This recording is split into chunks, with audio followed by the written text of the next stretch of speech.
ये कहानी शुरू होती है 6 अप्रैल सन 1917 में। ये वो वक्त था जब पूरी दुनिया आपस में लड़ रही थी, यानी कि ये वर्ल्ड वॉर 1 का वक्त होता है। यहाँ पर हमें तो ब्रिटिश सोल्जर्स को दिखाया जाता है जो पेड़ के नीचे रेस्ट कर रहे होते हैं। इनमें से एक का नाम विलियम होता है और दूसरे का नाम होता है टॉम। तभी यहाँ पर एक सोल्जर आता है जो उनको उठाते हुए कहता है कि तुम दोनों को जनरल ने बुलाया है। ये दोनों जनरल के पास जाते हैं। जनरल इन दोनों को बताता है कि जो हमारी 2nd बटालियन है वो वेस्टर्न फ्रंट नॉर्दर्न फ्रांस में है, जिसमें 1600 सोल्जर्स हैं और इन सब की कमान है कर्नल मैकेंजी के पास। कर्नल मैकेंजी का जो आखिरी मैसेज हमें मिला था उसमें उन्होंने बताया था कि उनके हमले के बाद जर्मन सोल्जर्स अपना मोर्चा छोड़कर वापस चले गए हैं, यानी कि वो पीछे हट गए और कल सुबह ये आगे बढ़कर उस मोर्चे पर अपना कब्जा कर लेंगे। पर कर्नल मैकेंजी दुश्मन का वो मोर्चा नहीं देख सकते जो वहाँ से 3 मील दूर है, जहाँ पर उन्होंने असला, गोला बारूद, तोप सब कुछ रखा हुआ है, यानी कि ये सब का सब एक ट्रैप है। ये दुश्मन की चाल है। जब हमारे सोल्जर्स उस मोर्चे पर पहुंचेंगे जिसे छोड़कर वो जा चुके हैं, तो वो उन पर धावा बोल देंगे जिसमें हमारे 1600 सोल्जर्स मारे जाएंगे।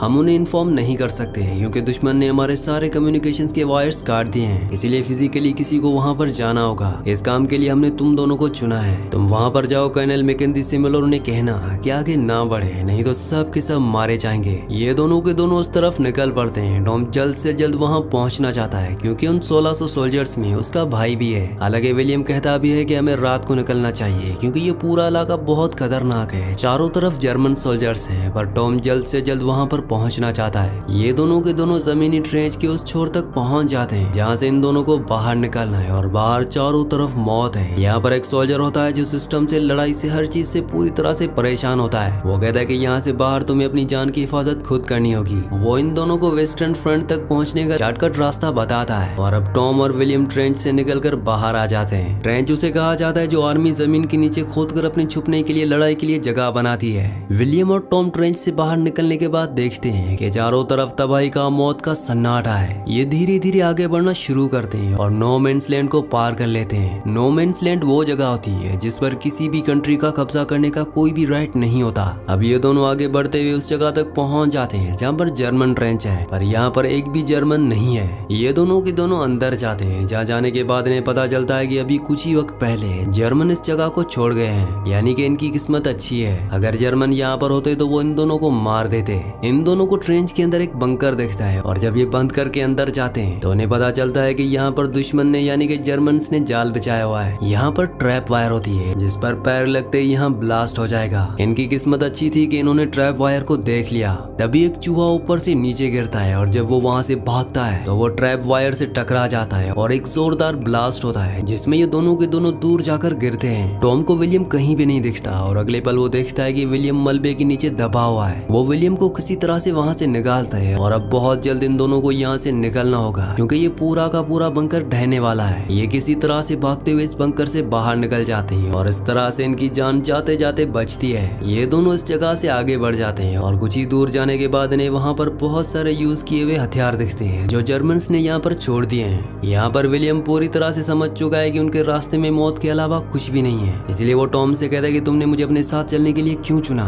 विलियम कहता है कि मैंने तुम्हें नहीं चुना, हमें ऑर्डर मिले थे। इन दोनों के बीच में कुछ आर्ग्यूमेंट्स भी होते हैं पर जल्दी ये समझ जाते हैं कि इन्हें अपने सफर को तय करना होगा, इसीलिए ये दोनों यहाँ से आगे बढ़ना शुरू करते हैं। टॉम विलियम को एक कहानी भी सुनाता है ताकि उसका माइंड डाइवर्ट हो सके और कहानी सुनाते सुनाते ये इस जगह से बाहर निकल जाते हैं और पहली बार इन्हें अपने सामने हरियाली दिखती है। साथ ही साथ आसमान में उड़ते हुए प्लेन भी दिखते हैं जो एक जगह को डिस्ट्रॉय कर वापस जा रहे होते हैं। ये दोनों आपस में बातें करते हुए लगातार आगे बढ़ रहे होते हैं और बातों ही बातों में टॉम को पता चलता है कि विलियम पिछले साल जिस जंग का हिस्सा था उसके लिए उसे मेडल भी मिला था, पर अब वो उसके पास नहीं है। टॉम पूछता है कि वो मेडल कहाँ है। विलियम उसे बताता है कि मैंने फ्रांसीसी कप्तान के साथ एक वाइन की बोतल के लिए उस मेडल को बदल दिया, यानी कि वाइन की एक बोतल के लिए उसने उस मेडल को फ्रांसीसी कप्तान को दे दिया। ये सुनकर टॉम हैरान हो जाता है। विलियम बताता है कि सिर्फ ये एक टीन का टुकड़ा है, इससे ज्यादा कुछ भी नहीं। दरअसल इस वक्त माहौल ऐसा होता है कि किसी की जान कभी भी जा सकती है। इंसान यहाँ पर खाने के लिए, सोने के लिए, हर उस चीज के लिए जो इंसान को इंसान होने का एहसास दिलाती है, उन सब चीजों के लिए यहाँ पर सोल्जर्स स्ट्रगल कर रहे होते हैं, जिस वजह से इन सोल्जर्स की जिंदगी में अब किसी भी चीज की कोई कीमत नहीं है। ये दोनों आगे बढ़ते हुए एक टूटे फूटे फार्म हाउस के बाहर पहुंच जाते हैं। किसी तरह से दबे पैर ये फार्म हाउस के अंदर जाते हैं और चारों तरफ देखने के बाद में पता चलता है कि यहाँ पर कोई भी नहीं है। और तभी आसमान में देखते हैं जहाँ पर 2 प्लेन एक प्लेन के ऊपर हमला कर देते हैं और अब वो प्लेन इन्हीं की तरफ आ रहा है। दरअसल वो क्रैश हो रहा है। ये किसी तरह से अंदर चले जाते हैं और वो प्लेन इनके पीछे आकर ब्लास्ट होता है। उस प्लेन में आग लग जाती है। उसका जो पायलट होता है वो फंस चुका होता है, वो चल रहा होता है। ये दोनों के दोनों से बाहर निकाल देते हैं और ये एक जर्मन प्लेन है, यानी कि ये जो पायलट है वो जर्मन है। विलियम टॉम से कहता है कि हमें इसे गोली मार देनी चाहिए, पर टॉम उसे ऐसा करने से मना करता है। वो कहता है कि तुम पानी लेकर आओ, और जब विलियम पानी लेने के लिए चाहता है तभी उसे टॉम की आवाज आती है। वो पीछे देखता है जहाँ पर उस जर्मन पायलट ने टॉम को चाकू मार दिया होता है। विलियम उस पायलट को मार देता है और भागता हुआ टॉम के पास जाता है। टॉम बहुत बुरी तरह से जख्मी होता है। विलियम टॉम को वापस ले जाने की कोशिश करता है, पर टॉम कहता है कि अब मैं यहाँ से आगे नहीं जा पाऊंगा, इसीलिए वो उसे वहीं पर नीचे लेटा देता है। टॉम विलियम से पूछता है कि क्या मैं मर रहा हूँ। विलियम कहता है कि हाँ शायद। टॉम विलियम से कहता है कि तुम मेरी तरफ से मेरी मॉम को एक चिट्ठी लिखना, उनसे कहना कि मैं डरा नहीं था और मैं उनसे बहुत प्यार करता हूँ। इसके बाद टॉम विलियम से पूछता है कि क्या तुम्हें रास्ता पता है। विलियम कहता है कि हाँ, मैं सुबह होने तक वहाँ पहुँच जाऊंगा और तुम्हारे भाई से भी मिलूंगा।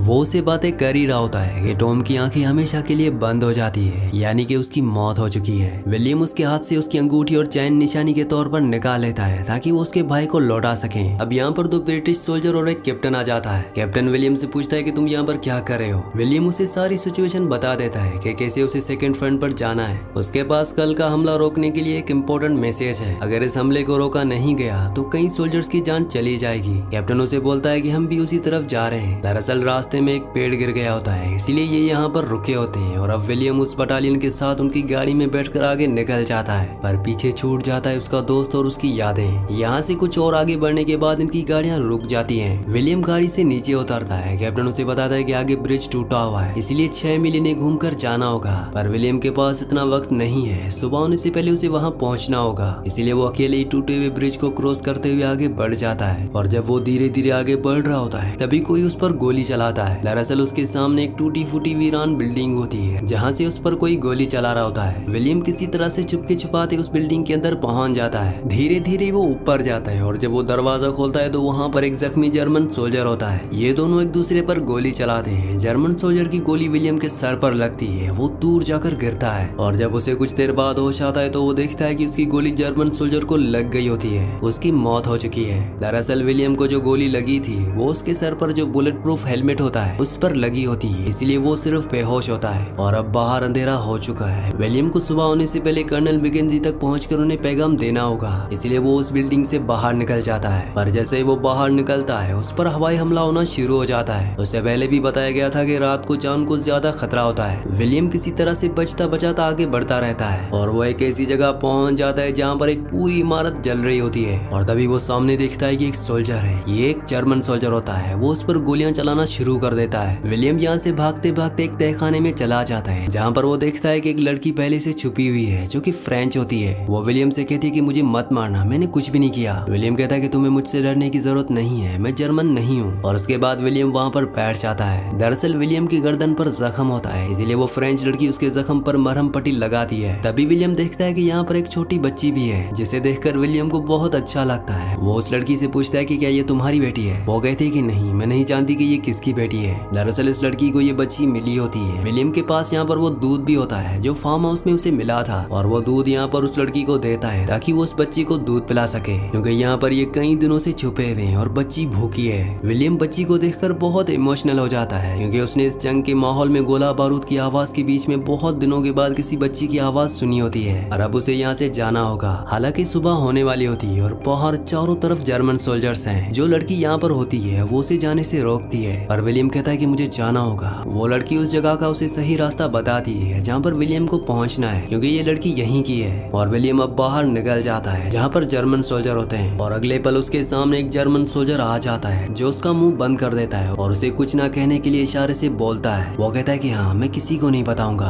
पर जैसे ही वो अपना हाथ हटाता है वो चिल्लाना शुरू कर देता है, इसलिए विलियम उसे मार देता है। अब यहाँ पर उसका एक और साथी आ जाता है, लेकिन विलियम उसे नहीं मारता बल्कि धक्का देकर वहाँ से भागना शुरू कर देता है। वो टूटे फूटे वीरान शहर की गलियों से भागता हुआ आगे बढ़ रहा होता है और पीछे से उस पर जर्मन सोल्जर्स गोलियां चला रहे होते हैं। पर विलियम की किस्मत अच्छी होती है। वो एक ऊंची इमारत से कूद जाता है। नीचे तेज बहाव वाली नदी होती है और वो उसमें बहता हुआ बहुत आगे निकल जाता है। और अब पूरी तरह से उजाला हो चुका है। विलियम किसी तरह से नदी के किनारे पर आता है और जोर जोर से रोने लगता है, क्योंकि सुबह हो चुकी है और अब तक उसे कर्नल मैकेंजी के पास इस पैगाम को लेकर पहुंच जाना चाहिए था कि उन्हें हमला नहीं करना है, यानी कि वो नहीं पहुंच सकता। साथ ही साथ उसे रास्ते का भी अब कुछ पता नहीं चलता और बहुत जल्दी 1600 सोल्जर्स जर्मन के ट्रैप में फंसने वाले हैं। विलियम जंगल से होता हुआ थोड़ा सा आगे बढ़ता है और वो देखता है कि वहाँ पर बहुत सारे ब्रिटिश सोल्जर्स बैठे हुए हैं, जिनमें से एक खड़ा होकर प्रेयर कर रहा होता है। विलियम भी वहीं पर बैठ जाता है और जब सब सोल्जर्स उठते हैं तो वो देखते हैं कि विलियम अभी भी वहाँ पर बैठा हुआ है। वो विलियम से पूछता है कि तुम कौन हो, तुम कौन सी बटालियन के हो। वो उनसे कहता है कि जर्मन पर हमला मत करो, मुझे 2nd बटालियन तक पहुंचना है। वो सोल्जर बोलता है कि हम ही 2nd बटालियन है। विलियम पूछता है कि तुम लोग हमले पर क्यों नहीं गए। वो कहता है कि हम दूसरी टुकड़ी है, हमें जल्द हमले पर नहीं भेजा गया है, यानी कि ये बाद में हमला करेंगे।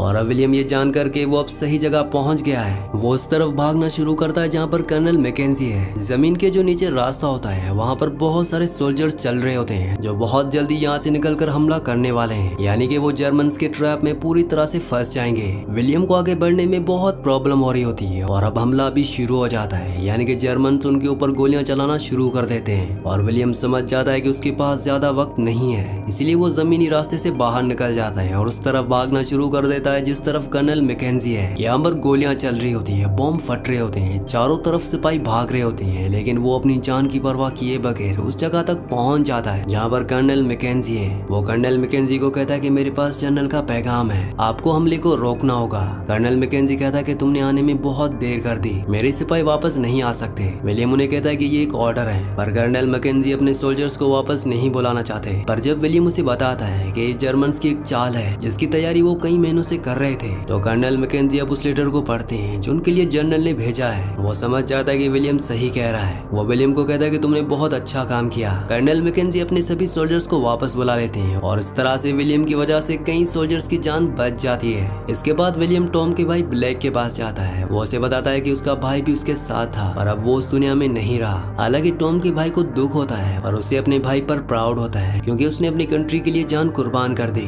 विलियम के पास टॉम की जो अंगूठियां और चैन होती है वो उसे उसके भाई को दे देता है। साथ ही वो उसे ये भी कहता है कि मैं तुम्हारी मॉम को एक लेटर लिखूंगा जैसा कि टॉम ने कहा था, ताकि तुम्हारी मॉम को पता चल सके कि वो आखिरी टाइम में अकेला नहीं था। आखिर में दिखाया जाता है कि विलियम अकेला ही पेड़ की तरफ बढ़ रहा होता है। वो उस पेड़ के नीचे बैठ जाता है और अपनी जेब से अपनी वाइफ और अपनी बेटी की फोटो निकाल कर देखने लगता है और इसी सीन के साथ इस सच्ची कहानी का एंड हो जाता है। अगली कहानी आप किस मूवी पर सुनना चाहते हैं मुझे नीचे कमेंट्स में जरूर बताना, क्योंकि मैं आपकी कमेंट्स पढ़ता हूँ और आपके प्यारे प्यारे कमेंट्स का बहुत बहुत शुक्रिया।